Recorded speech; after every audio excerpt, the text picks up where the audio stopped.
Hello students, welcome back to hello students, welcome back to your online classes. Myself Himanshu Mishra. जैसा कि आप जानते हैं कि हम लोग फिजिक्स पढ़ रहे हैं. ठीक है बच्चे, तो आज का जो हमारा टॉपिक है ये ग्रेविटेशन का यूनिट हम लोग पढ़ रहे हैं और हम लोगों ने ग्रेविटेशन के बारे में जान लिया, ग्रेविटेशन के फॉर्मूले के बारे में जान लिया. ठीक है, और अलग अलग छोटी छोटी बातें डिस्कस करी जिससे हमें हमारे नॉलेज में इंक्रीमेंट हुआ.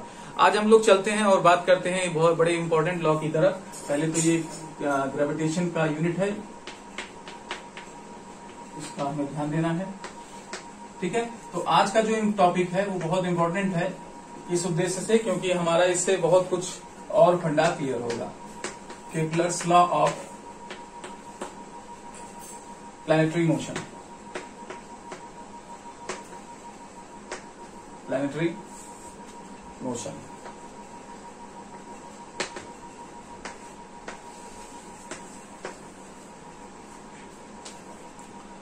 ठीक है, तो इस यूनिट में हमने काफी कुछ जाना. सबसे पहले हम लोग ग्रेविटेशन के बारे में जाना, ग्रेविटेशन की इंपॉर्टेंस के बारे में जाना, फिर न्यूटन्स लॉज ऑफ ग्रेविटेशन यानी ग्रेविटेशन का जो न्यूटन्स का फॉर्मूला था जिसके लिए आप काफी कहानियां सुने कि सेब गिरा तब उनको नॉलेज आए. ये तमाम बातें हमने बताते हुए न्यूटन्स के फॉर्मूले पर एक काउंटर न्यूमेरिकल किया ताकि आपके कॉन्सेप्ट में दिक्कत ना आए. कुछ बच्चे ने कहा कि नहीं सर न्यूमेरिकल करके दिखाइए. कुछ भाई मैं तो न्यूमेरिकल करता हूँ. After doing the unit I will definitely do some numericals जैसा कि आप देखते आ रहे हैं.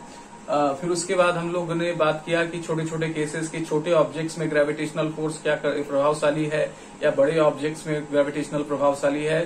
फिर हमने कुछ एग्जाम्पल के लेते हुए आपको समझाया. ठीक है, तो इतनी बातें ऑलरेडी कर चुके हैं. तो जो बच्चे नए हैं मेरा उनसे कहना है कि आप पहले की वीडियोस को भी जरूर देखें, नहीं तो कम से कम मतलब चैप्टर 1 या चैप्टर 2 देखे या न देखे, लेकिन इस वीडियो को देखने के लिए आपको ग्रेविटेशन की वीडियो देखने की जरूरत होगी, नहीं तो केपलर्स लॉ आपको बातों में समझ में नहीं आएगा. ठीक है, चलिए. तो केपलर एज ए साइंटिस्ट थे, न्यूटन से पहले थे, बड़े बढ़िया साइंटिस्ट थे. ठीक है, लेकिन अब इनके लॉज क्या है, न्यूटन को थोड़ा सा है ना अच्छे, न्यूटन भी बहुत अच्छे साइंटिस्ट थे, न्यूटन भी.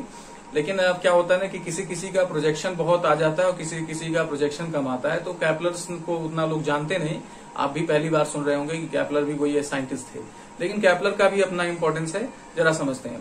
तो केपलर ने प्लैनेटरी मोशन यानी हमारे जो प्लैनेट मोशन करते हैं सोलर सिस्टम में, न केवल सोलर सिस्टम में और मतलब इसके बावजूद भी जहां प्लैनेट्स हैं तो वो अपने सन के या अपने स्टार के अबाउट किस तरीके से मोशन करते हैं, इसी से रिलेटेड केपलर ने 3 लॉज दिए जिसे Kepler's law of planetary motion कहा जाता है. बात समझ में आई कि जैसे अर्थ हमारा स्टार के अराउंड मूव करता है, हमारा मरकरी, वीनस, जुपिटर एंड जितने भी आपके क्या हैं प्लैनेट्स हैं वो स्टार के सन के अराउंड क्या कर रहे हैं, मोशन कर रहे हैं. तो जो भी प्लैनेट अपने स्टार के अबाउट मोशन कर रहा है वो मोशन किस तरीके से करता है ना, उसके क्या पैटर्न है, उसके क्या टाइम पीरियड वगैरह सब तमाम बातें हम जानने की कोशिश करेंगे. और यही इसी के लिए 3 लॉज केपलर्स ने दिए जिसे आज आप पढ़ने जा रहे हैं. ठीक है, तो चलिए आपने हेडिंग कर लिया. अब हेडिंग करते हैं फर्स्ट लॉ. पहले समझते हैं क्या है.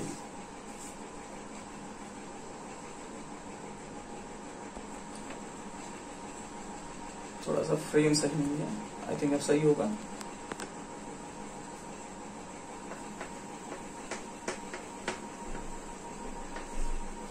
ठीक है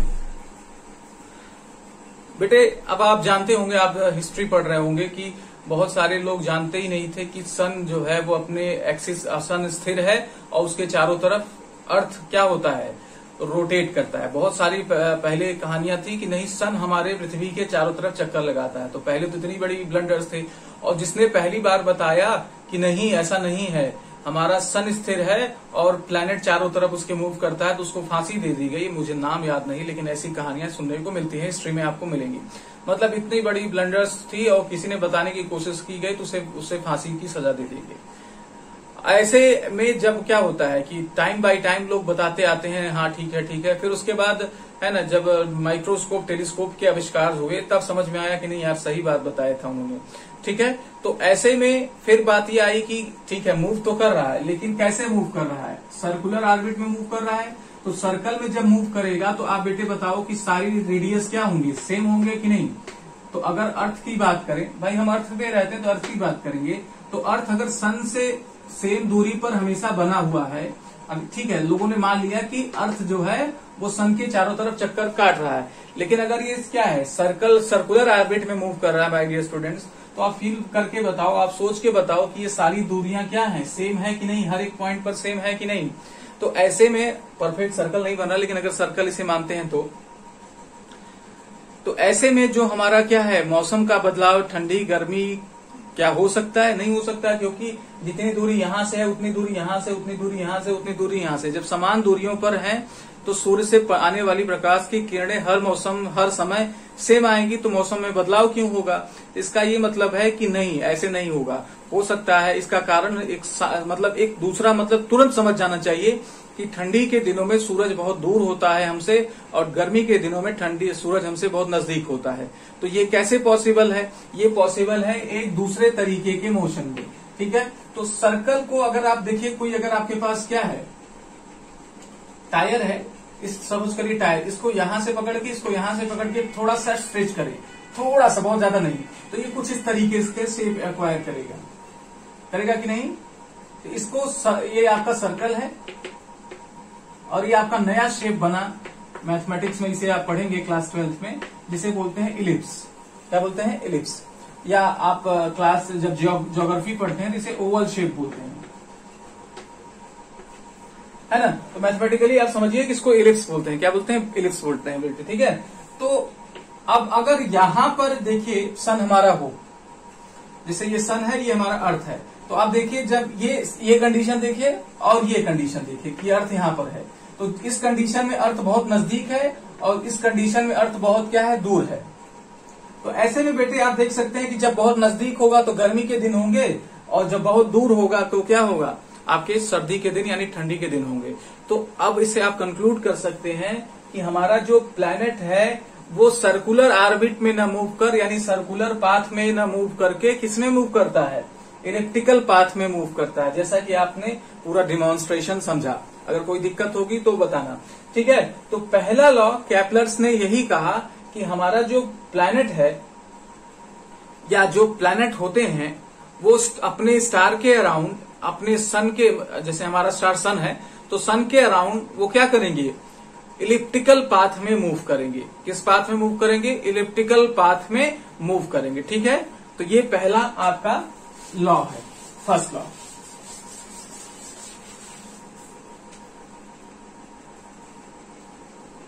ठीक है, तो लिखेंगे द प्लैनेट्स मूव्स अराउंड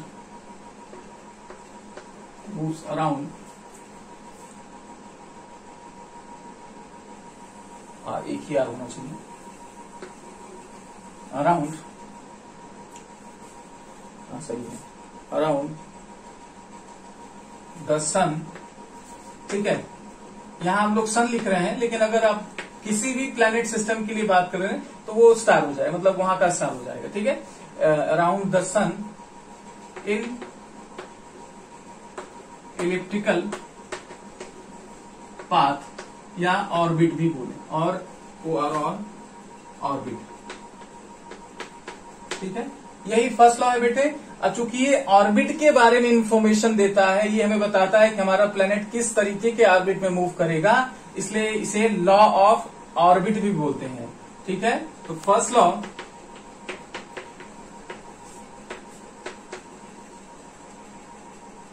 ऐसे इसमें और लिखेंगे, एक चीज और लिख लेंगे, ठीक है। अब इसमें ये तो हो गया कि हमारा प्लेनेट क्या है, इलिप्टिकल पाथ में मूव करेगा, लेकिन सन कहाँ रहेगा बेटे, सन इसके फोकस पे रहेगा। देखिए बेटे, आप जब क्या करते हैं, आप सर्कल को देखते हैं, सर्कल का एक सेंटर होता है ना, लेकिन जब अगर आप इसके ये देखेंगे, जैसे ये दूरी देखेंगे और ये दूरी देखेंगे, ये एक्स एक्सिस और ये वाई एक्सिस दूरियां दोनों क्या होंगी, सेम होंगी। लेकिन जब हम इसे स्ट्रेच करते हैं, जैसा कि मैंने आपको बताया, तो ये क्या होता है, ये जो सेंटर होता है ये दोनों तरफ डिस्प्लेस होता है, इसके दो पार्ट हो जाते हैं, एक इस तरफ आ जाता है, एक इस तरफ, जिसे S1 S2 से दिखाया जाता है। इनको बोलते हैं फोसी। क्या बोलते हैं, फोसी, ठीक है। तो सन या तो इस फोकस पे रहेगा या तो इस फोकस पे रहेगा, ठीक है। तो elliptical path and sun is situated, ये बात बहुत जरूरी है, ध्यान से देखो, situated at one of the foci, दोनों फोसी में से एक जगह पे क्या करता है, ये लाई करता है, ठीक है। This law is also called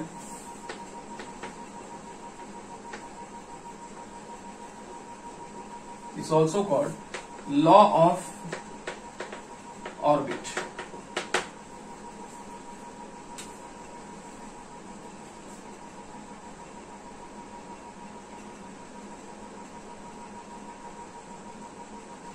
अच्छे से इसको लिखिएगा कॉपी में।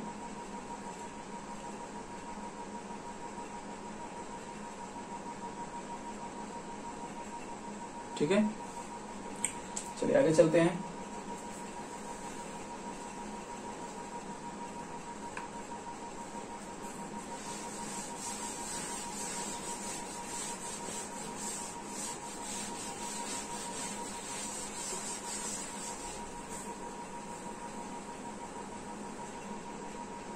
बना लीजिए इसको ऐसे,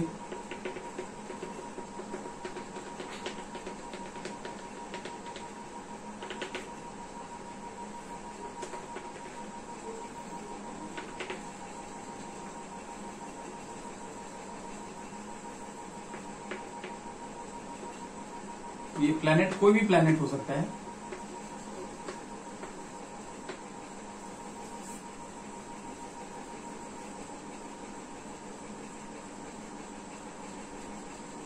ठीक है, शायद डॉट्स आपको नहीं दिख रहे हैं, थोड़ा डार्क बना दें।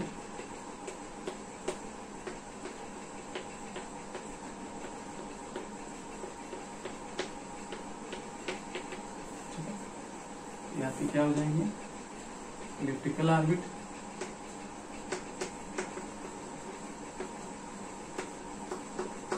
ये आपका सन हो गया, ये प्लैनेट हो गया।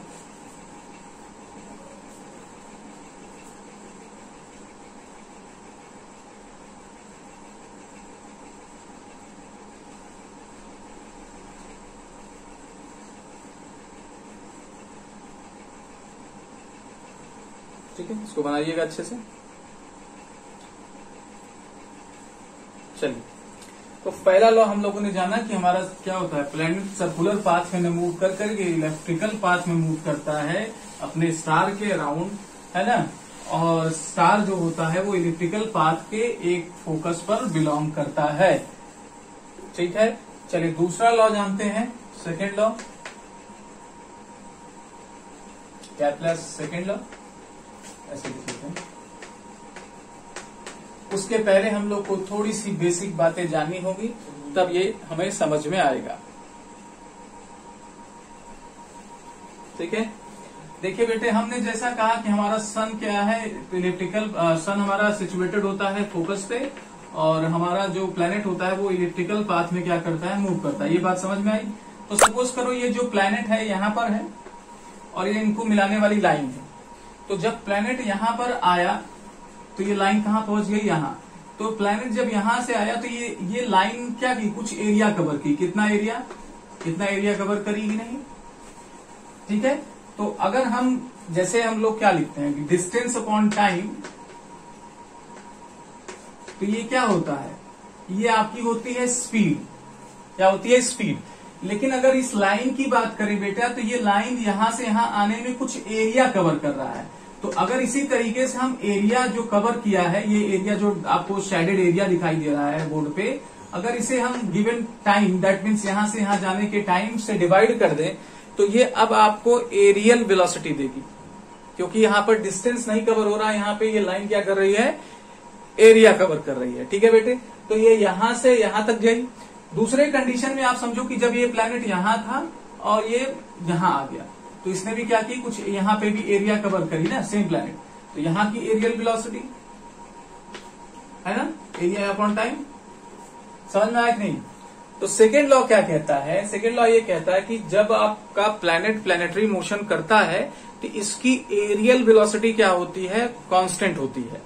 एरियल वेलोसिटी क्या होती है, कांस्टेंट होती है। आप समझिए, कि यहाँ पर ये लाइन बहुत दूर है, ये लाइन बड़ा है, तो ये जरा सा भी मूव करेगा तो ज्यादा एरिया कवर करेगा। लेकिन यहाँ पे ये जो लाइन है ये कंपेरेटिवली छोटी लाइन है, तो अगर ये मूव करेगी तो ये क्या होगा, ये कम एरिया कवर करेगा इन गिवन टाइम। तो इसको मेंटेन करने के लिए, दैट मीन्स जितना एरिया प्लेनेट अगर 1 घंटे में इधर ट्रेवल किया है उतना ही इसे यहाँ करना होता है, जितना 1 घंटे में इधर करा है उतना ही इसे इधर भी करना होता है। इसके लिए प्लेनेट अपने आप को क्या कर लेता है, संभाल लेता है।